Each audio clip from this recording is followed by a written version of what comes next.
sentido da minha fala é para sublinhar que esse problema é um problema de convivência entre os empreendimentos comerciais que estão instalados ali e a população,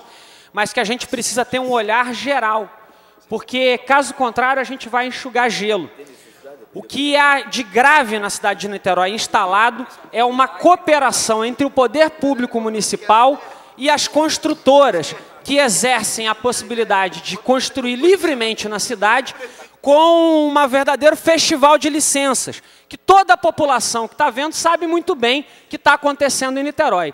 Basta a gente dizer, por exemplo, que tem prédio aparecendo na Marquês do Paraná, sentido ponte, que a gente tem oásis de Cambuinhas, que vai aumentar 1/3 da população, e que a gente tem ali também instalado uma situação que já foi citada pelos vereadores, que é uma situação de adensamento ao longo dos anos, o que gera graves problemas. Senhor presidente, no sentido da proposta, eu vou me posicionar contrário a ela, acompanhando o voto do vereador Waldeck, e sublinhando que o que a gente precisa discutir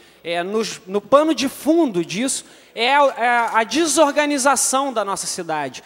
a pressão desigual que se faz pelos serviços públicos quando a gente emite licenças sem planejamento, quando a gente dá alvará sem planejamento, quando a gente faz as coisas sem planejamento. E é o caso da Prefeitura de Niterói nos últimos 3 anos. Ela tem se comportado dessa maneira. A gente está falando do Poder Executivo que está vigindo na nossa cidade e tem se comportado assim. Então, senhor presidente,